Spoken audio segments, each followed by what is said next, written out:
সেই বরকতময় আল্লাহ যার হাতে রাজত্ব। তাবারাকাল্লাযী বিয়াদিহিল মুলক। আল্লাহ বলে, আমরা দুনিয়ার মধ্যে যা কিছু দেখতেছি, যা কিছু আছে, এগুলার মালিক কে? আল্লাহ। এগুলার মালিক কে? আল্লাহ। এইটার যে রাজত্ব, এটার মূল হলো আল্লাহ তাআলা। বিয়াদিহিল মুলক, যে যা কিছু দেখতেছি এই সার্বভৌমত্বের মধ্যে সব কিছুর মালিক হলো আল্লাহ তাআলা। শুধু আল্লাহ তাআলা যে মালিক এতটুকুই না, ওরে বলে ওহু আলা কুল্লি শাইইন কাদির। সব কিছুর মধ্যেই যার কুদরত আছে, শক্তি আছে, ক্ষমতা চলে। সব জায়গার মধ্যে কার ক্ষমতা চলে? আল্লাহ তাআলা। তো এই জন্য আল্লাহ তাআলা মাঝে মাঝে কোন মানুষকে ক্ষমতার আসনে বসা, আবার ক্ষমতার আসন থেকে সরাইয়া দেয়। এটা আল্লাহ তাআলার কাজ। এটা আল্লাহ তাআলা পারে। তো এই জন্য আল্লাহ তাআলা এখানে কি বুঝাইলেন? তাহলে এই ক্ষমতা নিয়ে, এটা নিয়ে বাহাদুরি করার কোনো কিছু নেই। যে কোনো মুহূর্তে আল্লাহ তাআলা তোমার কাছ থেকে ক্ষমতা ছিনিয়ে নিতে পারে। তুমি অনেক অহংকারী করতেছে, তাকাব্বুরি করতেছো, মুহূর্তের মধ্যে আল্লাহ পাক রব্বুল আলামিন তোমার ক্ষমতা মুহূর্তের মধ্যে জিরো করে দেবে। কত মানুষ এমন আছে যে অনেক দাপট ছিল, কিন্তু এমন একটা কাজ করছে যে একটা কাজ, একটা ভুলের জন্যই তার পদ ও মর্যাদা সবকিছু শেষ। সামান্যতম ভুলের জন্য সবকিছু শেষ। আর যদি সেটার বাস্তবতা যদি আমাদের দেশের দিকে যদি লক্ষ্য করি, কয়েকজন মন্ত্রী উল্টা পাল্টা বলছে, মন্ত্রীগিরি শেষ হয়ে গেছে। তার বাহাদুরি ছিল, ক্ষমতা ছিল। আল্লাহ তাআলা পারে, এটা আল্লাহ তাআলা দেখায় দিয়েছে। যেটা আমি আল্লাহ তাআলা দেয়, ক্ষমতা পাওয়ার পরে বেশি বাড়াবাড়ি করো না, লাফালাফি করো না। আর যখন অতিরিক্ত করবে, তখন আমি আল্লাহ তাআলা যদি ধরি, আমি আল্লাহ তাআলার হাত থেকে আর বাঁচানোর মতো কেউ নেই। অন্যায়তে আল্লাহ তাআলা বলেন, ইন্না বাতশা রাব্বিকা লাশাদীদ, যে আমি আল্লাহ তাআলার ধরা বড় শক্ত ধরা, বড় মজবুত ধরা। আমি আল্লাহ তাআলা যদি ধরি, তাহলে কাউকে আর ছাড়ি না। যখন ধরবে তখন আর ছাড়বে না। ফেরাউন নাফরমানি করতে করতে এক পর্যায়ে গিয়া সে নিজেকে খোদা বলে দাবি দেয়। আল্লাহ তাআলা বলে, ঠিক আছে, চলতে থাক, অসুবিধার কি আছে, এটারও তো শেষ আছে। এটার কি আছে? শেষ আছে। তো যখন নদীর মধ্যে পড়ে গেল, মুসা আলাইহি ওয়াসাল্লাম, ইমানদার যারা ছিল তারা তো পার হয়ে গেল। ফেরাউন এবং ফেরাউনের দোসরদার বাহিনীগুলা যখন নদীর মধ্যে নিমজ্জিত হয়ে যাইতেছে, ডুবে যাইতেছে, তখন বলে আল্লাহ। তার ভিতরে চিন্তা আছে যে আল্লাহ ছাড়া এখান থেকে বাঁচানোর মতো আর কেউ নাই। মুসা গেল, রাস্তা হয়ে গেল, আমি আসলাম, রাস্তা হয় না। ব্যাপারটা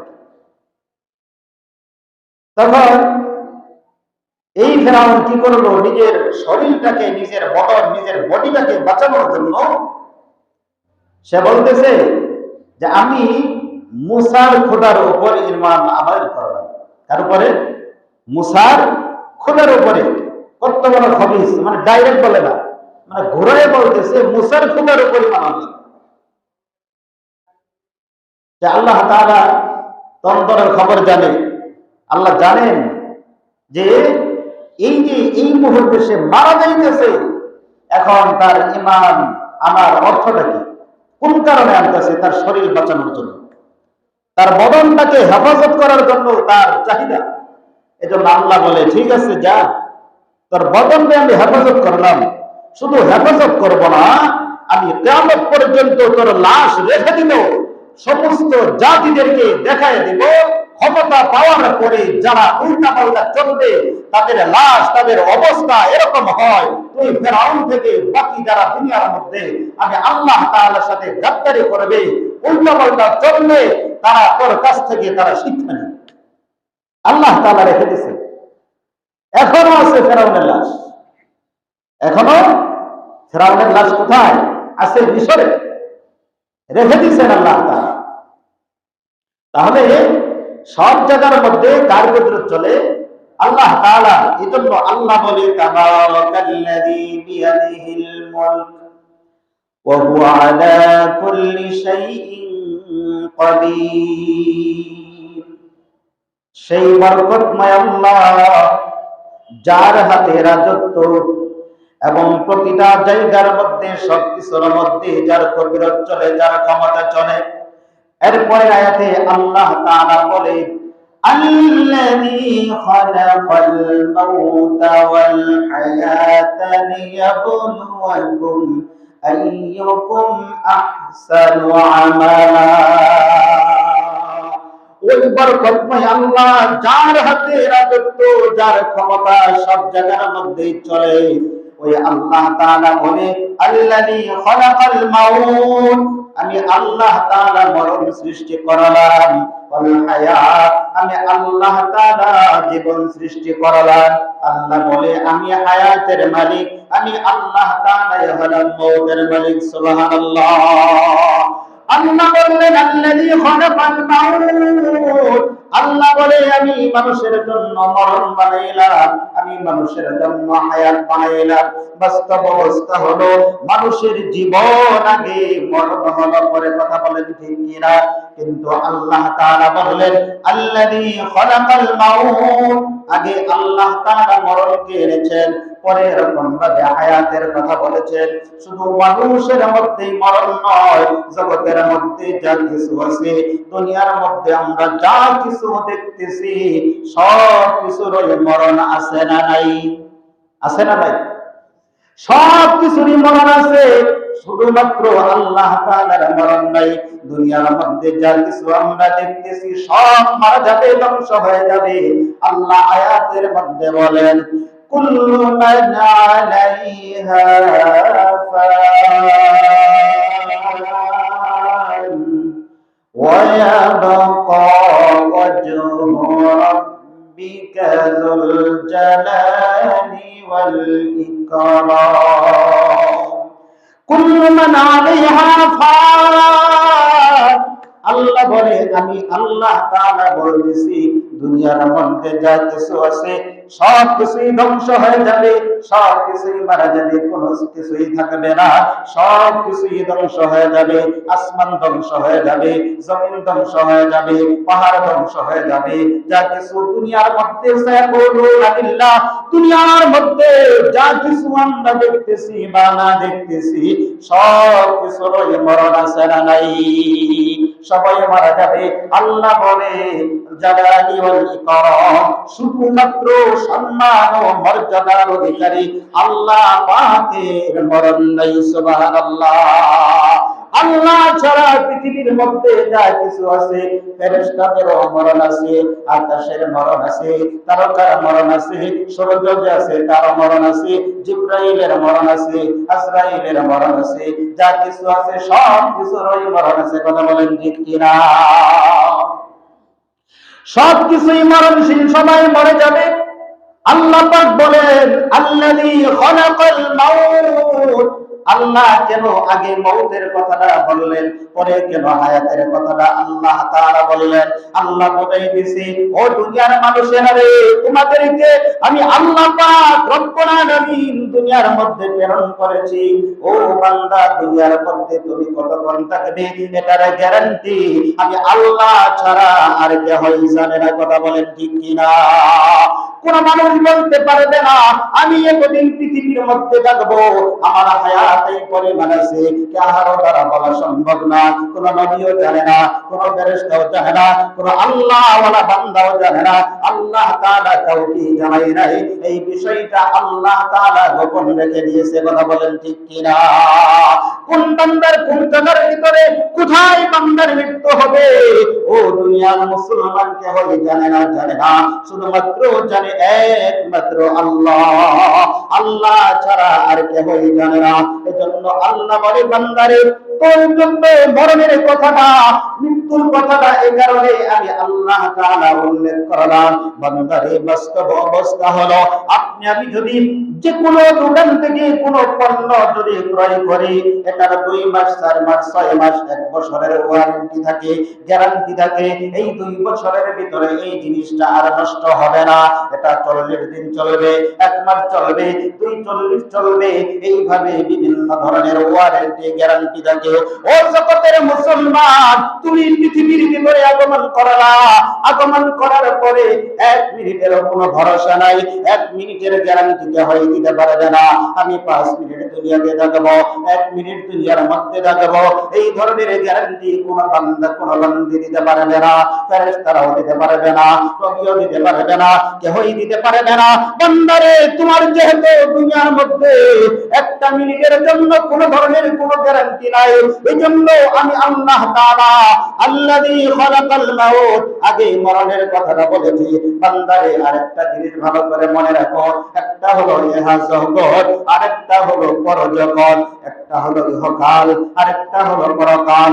ইহকালে বান্দা তুমি যেইভাবে দুনিয়ার মধ্যে বসত বাড়ি করতেছো, শুধু দুনিয়ায় শেষ নয়, শেষ নয়, পরকাল বলে আরেকটা জায়গা আছে না নাই? আছে না নাই?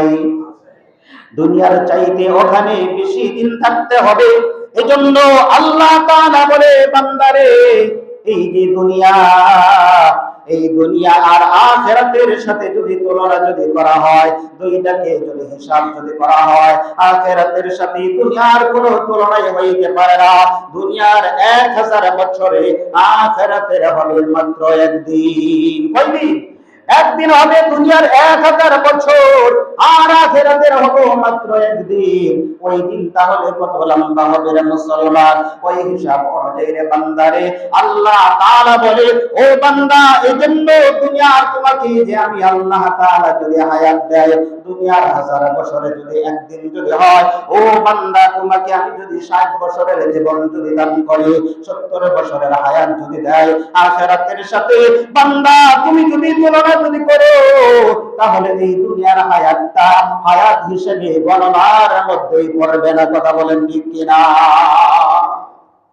আখিরাতের সাথে দুনিয়ার হায়াতের জন্য আল্লাহ তাআলা তুলনাই করে দেন, এটার সাথে সমকক্ষ হইতে পারে না। এজন্য আল্লাহ তাআলা বললেন, আল্লাযী খালাকাল মাউত, আমি আল্লাহ তাআলা বান্দারে তোকে মরণ দিয়ে আগে বানাইলাম, কারণ তোর 50 বছরের জিন্দেগি সামান্য, একদম সামান্য, নগণ্য। এ কারণে আমি আল্লাহ তাআলা পরকালে বান্দারে তোমাকে যে হায়াত দিব, ওই হায়াতটা হবে আসল হায়াত, যে হায়াতের শুরু আছে, যে হায়াতের আর কখনো শেষ হবে না। এ কারণে আল্লাহ তাআলা মরণের কথাটা আগে এনেছেন, আর মৃত্যু জীবনের কথাটা, হায়াতের কথাটা আল্লাহ তাআলা পরে এনেছেন। আল্লাযী খালাকাল মাউতা ওয়াল হায়াতা লিয়াবলুয়াকুম আইয়ুকুম আহসানু আমালা। মরণ এবং জীবন আল্লাহ তাআলা কেন বানাইলেন? আল্লাহ পরের আয়াতের দিকে বলেন, আহসানু আমালা। আল্লাহ পাক রব্বুল আলামিন দেখতে চাই দুনিয়ার মধ্যে কোন বান্দাটা কর্মের ভিতরে ভালো, কোন বান্দার কর্মটা কত সুন্দর হয়। আল্লাহ তাআলা আপনাকে আমাকে এই জমিনের মধ্যে, এই ধরায় পাঠাইছে আল্লাহ তাআলা পরীক্ষা করার জন্য। দুনিয়াটা হলো ক্ষণস্থায়ী, আখিরাত হলো চিরস্থায়ী। বান্দারে, এই কারণে আল্লাহ তাআলা এই ধরার মধ্যে আপনাকে আমাকে পাঠিয়েছে। বান্দা, অল্প হায়াত তোমাকে দিলাম, এই অল্প হায়াতের মধ্যে বান্দারে আমি আল্লাহ তাআলার মর্জি মোতাবেক তোমার জীবন যদি পরিচালনা করতে পারো, আমি আল্লাহ তাআলা তোমাকে পুরস্কার হিসেবে জান্নাত দান করব। সুবহানাল্লাহ। জান্নাতের মধ্যে যে সমস্ত ব্যক্তিরা চলে যাবে, তাদের জন্য চিরকাল জান্নাতই থাকবে। যারা জাহান্নামের মধ্যে চলে যাবে, বিচার শেষ হওয়ার পরে কিছু মানুষের জন্য চিরকাল জাহান্নামী হয়ে যাবে, জাহান্নাম থেকে আর বাঁচতে পারবে না। এজন্য মুসলমান, আল্লাহ তাআলা দুইটা কথা বলেছেন, আল্লাযী খালাকাল মাউতা ওয়াল হায়া। আল্লাহ তাআলা দুইটা জিনিস দিয়েছে পরীক্ষা করার জন্য। বান্দারে সেদিক দিয়ে আপনাকে আমাকে লক্ষ্য রাখতে হবে। এই যে মরণটা, এই মরণ থেকে আপনিও বাঁচতে পারবেন না, আমিও বাঁচতে পারবো না। পৃথিবীর ইতিহাসে এরকম কোন ইতিহাস নাই। আদম আলাইহিস সালামের জামানায়, বিশ্বনবীর জামানায়, বিশ্বনবী যখন দুনিয়ার মধ্যে ছিলেন, ওই সময় একটা লোকের আগমন হয়েছিল। ঘটনাক্রমে ওই লোকটি আজও দুনিয়ার মধ্যে বেঁচে আছে।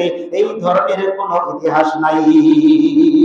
এজন্য কালে কালে প্রমাণিত হয়ে যায়, ও বান্দা, পৃথিবীর ভিতরে যারা আগমন করেছে তারা এই দুনিয়া থেকে বিদায় গ্রহণ করেছে।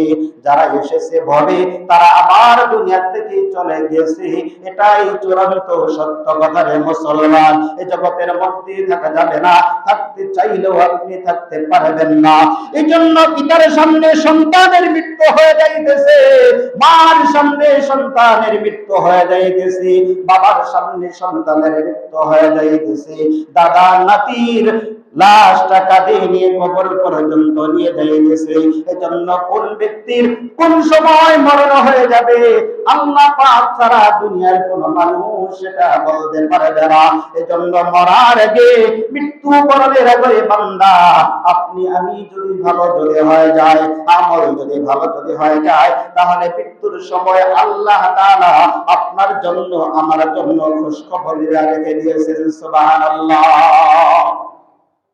বিশ্বনবী সাল্লাল্লাহু আলাইহি ওয়াসাল্লাম হাদিসের মধ্যে বলেন, আল্লাহর নবী সাল্লাল্লাহু আলাইহি ওয়াসাল্লাম বলেন, ও জগতের মানুষেরা রে শোনো, মৃত্যুর যে কষ্ট আছে, মৃত্যুর যে যন্ত্রণা আছে, এই যন্ত্রণা থেকে কোনো মানুষ বাঁচতে পারবে না, এই কষ্ট থেকে কেউ রেহাই পাবে না।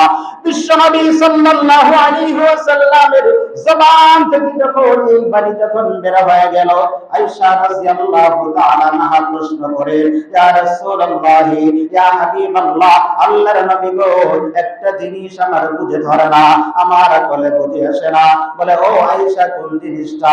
আমার আয়েশা বলে, ইয়া রাসূলুল্লাহ, ইয়া হাবিবাল্লাহ, যারা ঈমানদার তাদের যদি মৃত্যুর যদি কষ্ট হয়, আর বেঈমান যারা, কাফের যারা, বেঈমান যারা, তাদের যদি মৃত্যুর যদি কষ্ট হয়, বেঈমানদের মৃত্যুর কষ্ট হবে, মরণের সময় তাদের যন্ত্রণা হবে, এটা মেনে নেওয়া যায়। কিন্তু যারা ঈমানদার হবে, যারা মুমিন হবে, যারা পরহেজগার হবে, তাদের যে মৃত্যুর কষ্ট হবে, ইয়া রাসূলুল্লাহ, ইয়া হাবিবাল্লাহ, এটা কেমন কথা? ঈমানদার হওয়ার পরেও মৃত্যুর কষ্ট হবে, বেঈমান হওয়ার পরেও যদি মৃত্যুর যদি কষ্ট হয়, ইয়া রাসূলুল্লাহ, ব্যাপারটা কেমন হয়ে গেল? আল্লাহর নবী সাল্লাল্লাহু আলাইহি ওয়াসাল্লাম বললেন, ও আয়েশা শোনো, বেঈমানের যে মৃত্যুর কষ্ট হবে আর ঈমানদারের যে মৃত্যুর কষ্ট হবে, হ্যাঁ কষ্ট হবে ঠিক, উভয়েরই কষ্ট হবে, এর ভিতরে কোনো সন্দেহ নাই। তবে ঈমানদার যারা হবে, মুমিন যারা হবে, আল্লাহওয়ালা যারা হবে, খোদা ভীরু যারা হবে, তাদের মৃত্যুর সময় মৃত্যুর কষ্ট হবে ঠিক, কিন্তু ওই কষ্টটা কষ্ট থাকবে না, ওই কষ্টটা আনন্দে রূপান্তরিত হয়ে যাবে। সুবহানাল্লাহ। কিভাবে আনন্দে রূপান্তরিত হয়ে যাবে? যখন বান্দার কাছে মালাকুল মাউত আজরাইল আলাইহিস ফেরেশতা চলে আসবে, ওই ফেরেশতা বান্দাকে ডাক দিয়ে বলবে, আল্লা তাখাফু ওয়া লা তাহজানু ওয়া আবশিরু বিল জান্নাতিল্লাতী কুনতুম তুআদুন। আল্লাহ তাআলার ফেরেশতারা ডাক দিয়ে বলবেন, আল্লাহ তাখাফু, বান্দারে তোমার কোনো ভয় নাই, তোমার কোনো ভয় নাই, তোমার কোনো টেনশন নাই, তোমার কোনো চিন্তা নাই, কারণ তোমাকে আল্লাহ পাক যতটুকু হায়াত দিয়েছিল রে বান্দা, ওই হায়াতের মধ্যে সব সময় তুমি আল্লাহ তাআলাকে ভয় করতে, খাবারের সময় তুমি মালিককে ভয় করতে, পথ চলতে আল্লাহ তাআলাকে ভয় করতে, ব্যবসার মধ্যে আল্লাহকে ভয় করতে। অর্থাৎ বান্দারে সব জায়গার ভিতরেই তুমি আল্লাহ পাককে ভয় করেছিলে রে বান্দা। তোমার পুরো জীবনটাই ছিল, পুরো হায়াতটাই ছিল মালিকের ভয় তোমার দিলের মধ্যে ছিল। ও বান্দা, তোমার হায়াত শেষ হয়ে গেল রে বান্দা, তুমি এখন পরপারের যাত্রী হয়ে যাইতেছো। এখন থেকে শুরু করে জান্নাতে ঢোকার আগ পর্যন্ত বান্দারে আর কোথাও তোমাকে ভয় করতে হবে না। সুবহানাল্লাহ। এইভাবে ফেরেশতারা বলতে থাকবে, আর বলবে ওই যে জান্নাতের কথা আল্লাহ পাক রব্বুল আলামিন ইতিপূর্বে তোমাদেরকে জানায় দিয়েছিল। জান্নাতিল্লাতী কুনতুম তুআদুন, যে জান্নাতের অফার আল্লাহ পাক তোমাকে আগেই জানায় দিয়েছিল রে বান্দা। ওই যে দেখো জান্নাত, দেখো জান্নাত, দেখো বান্দা জান্নাত দেখো, এই জান্নাত তোমার জন্য অপেক্ষা করে গেছে। ইমানদারের চোখের সামনে ওই জান্নাতের দৃশ্যটা ফেরেশতারা যখন উঠায় ধরবে, এই ইমানদার বান্দা কি করবে? জান্নাতের দৃশ্য গোনা দেখতে থাকবে। বিভিন্ন আয়াতের মধ্যে আল্লাহ তাআলা বলেন, ইয়া আইয়াতুহান নাফসুল মুতমাইন্না ইরজিই ইলা রাব্বিকি রাদিয়াতান মারদিয়া ফাদখুলি ফি ইবাদি ওয়াদখুলি জান্নাতি। সুবহানাল্লাহ। আল্লাহ পাক রব্বুল আলামিন বলেন, ইয়া আইয়াতুহান নাফসুল মুতমাইন্না, ওই প্রশান্তময় আত্মা বের হয়ে আসো, বের হয়ে আসো। ইরজিই, কিভাবে বের হয়ে আসবো? রাদিয়াতান মারদিয়া, যেইভাবে পৃথিবীর মধ্যে তোমার হায়াতের জিন্দেগীর মধ্যে রে বান্দা তুমি যেমন আল্লাহ তাআলার উপর সন্তুষ্ট ছিলে, আল্লাহ তাআলা যেমনি ভাবে তোমার উপর সন্তুষ্ট ছিল, ও বান্দা আল্লাহ তাআলার উপর তুমি যে সন্তুষ্ট ছিলে, এই অবস্থায় বের হয়ে আসো, বের হয়ে আসো। আর আল্লাহ তাআলার যারা ইবাদত গুজার নেওয়ালা বান্দা আছে, ফাদখুলি ফি ইবাদি, যারা ইবাদত করেছিল হযরত আবু বকর, হযরত ওমর, হযরত উসমান, হযরত আলী, তারা যেমনি ভাবে ইবাদত করেছিল তাদের অনুসরণ তুমিও করেছিলে। তারা যেই দলের মধ্যে ঢুকে গেছে, তারা যেই সারিতে দাঁড়িয়ে গেছে, ও বান্দা তুমিও তাদের সাথে দাঁড়িয়ে যাও, তাদের লাইনে তুমিও দাঁড়িয়ে যাও। ফাদখুলি ফি ইবাদি ওয়াদখুলি জান্নাতি, বান্দা তাদের দলভুক্ত তুমি হয়ে যাও। আর আমি আল্লাহ পাক রব্বুল আলামিন যে জান্নাত রেখে দিয়েছি, ওই জান্নাতের মধ্যে তোমরা ঢুকে যাও। সুবহানাল্লাহ। এইভাবে বান্দাকে মৃত্যুর সময় কিছু ফেরেশতা এসে বলবে, নাহনু আউলিয়াউকুম ফিল হায়াতিদ দুনিয়া ওয়া ফিল আখিরাহ ওয়া লাকুম ফিহা মা তাশতাহি আনফুসুকুম ওয়া লাকুম ফিহা মা তাদউন নুসুলাম মিন গফুরির রহিম। আল্লাহর ফেরেশতারা ডাক দিয়ে বলবে, ওই আল্লাহর বান্দা শুনো, দুনিয়ার মধ্যে নাহনু আউলিয়া, দুনিয়ার মধ্যে তোমার সাথে আমরা বন্ধুত্ব করেছিলাম, দুনিয়ার মধ্যে তোমার সাথে আমরা ছিলাম। আজকে তুমি মারা যাবে, দুনিয়া থেকে বিদায় হয়ে যাবে, এখনো তোমার সাথে হয়ে থাকবো, কবরের মধ্যে তোমার সাথে হয়ে থাকবো, জান্নাত পর্যন্ত তোমার সাথে হয়ে থাকবো। বান্দারি, দুনিয়ার ব্যাপারে তোমাকে চিন্তা করতে হবে না, দুনিয়ার ব্যাপারে তোমাকে টেনশন করতে হবে না। মৃত্যুর সময় বান্দাদের ভিতরের মধ্যে অনেক কিছু চিন্তা ঢুকে যাবে। বান্দা চিন্তা করবে, আমি যদি মৃত্যুবরণ যদি করি, আমার ব্যবসাকে চালাইবে, আমার বিবিকে কে পরিচালনা করে দেবে, আমার বেতনকে বাজার করে এনে দিবে। বান্দার মধ্যে এই ধরনের চিন্তা চেতনা শুরু হয়ে যায়। আর এগুলা দুনিয়ার মধ্যে তার সে দুনিয়া হুব্বে দুনিয়া, এই দুনিয়ার লোভ লালসার কারণে বান্দা অনেক সময় খণ্ডন করে। বান্দার ভিতরে অনেক ধরনের বিভিন্ন রকমের কষ্ট লাগে। ছোট ছোট বাচ্চা যদি থাকে, তাদের ভিতরে মায়া লাগে। আর বান্দা চিন্তা করে, আমার ছোট ছেলেকে আমি যদি রেখে যাই, আমার এই সন্তানের কি অবস্থা হবে, এই সন্তানের ভবিষ্যৎ কি হবে। এইভাবে বান্দা বিভিন্ন কিছু টেনশন মাথার মধ্যে নিয়ে থাকে।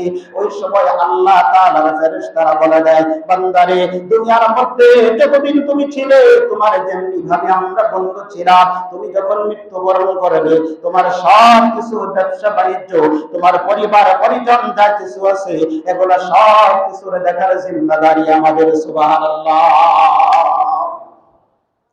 আল্লাহ তাআলা জিম্মাদারি নিয়ে নেবেন। এজন্য যে সমস্ত বান্দা বান্দীগুলা আল্লাহ তাআলার রাহে মৃত্যুবরণ করবে, ওয়ালা তাহসাবান্নাল্লাযীনা কুতিলু ফী সাবিলিল্লাহি আমওয়াত বাল আহইয়াউন ইনদা রাব্বিহিম ইরযাকুন।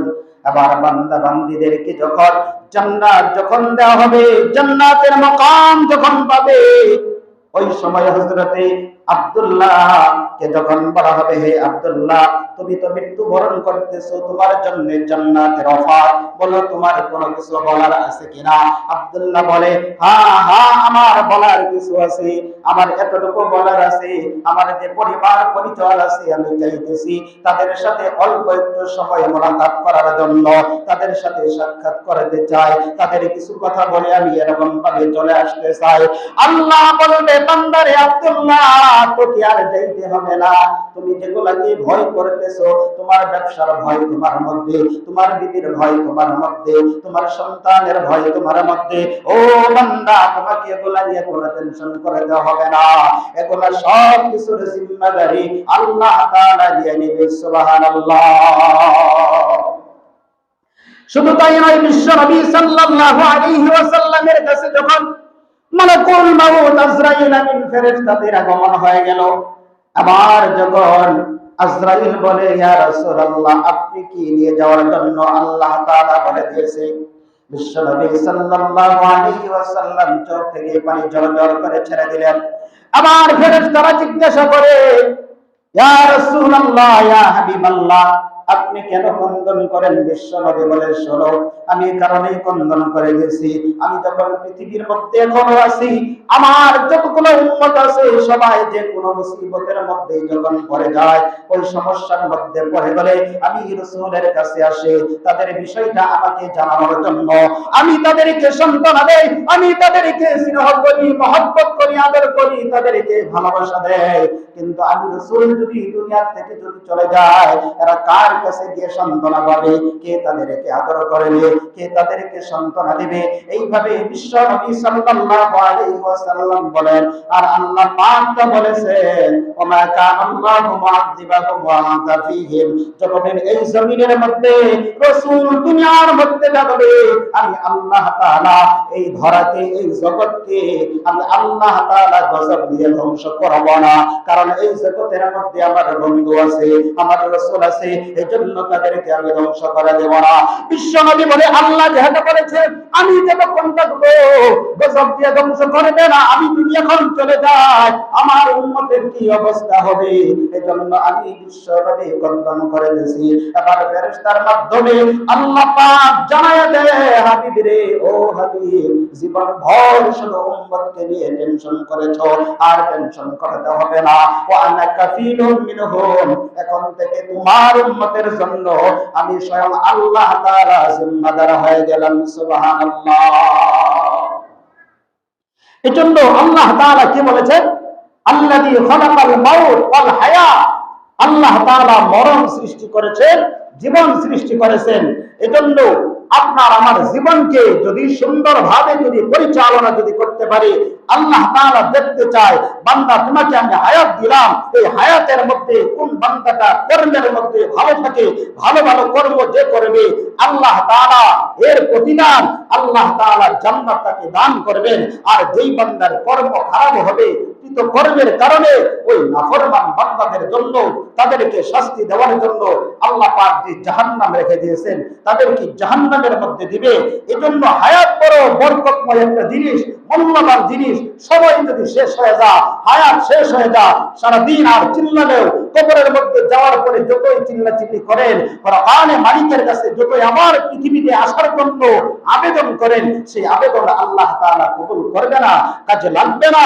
এই জন্য হায়াত আছে, এখনই তাওবা করি, ইস্তেগফার করি, আমলকে পরিবর্তন করি, যাতে করে আমার হায়াত আমি যাতে সুন্দর পথে, সঠিক পথে যাতে ব্যবহার যাতে করতে পারি। মৃত্যুর সময় জান্নাত যাতে আমার চোখের সামনে ফেরেশতারা যাতে উঠায় ধরে জান্নাত দেখে দেখে আমি যাতে দুনিয়া থেকে বিদায় গ্রহণ করতে পারি। আল্লাহ পাক আমাদের সবাইকে সেই তৌফিক দান করুন।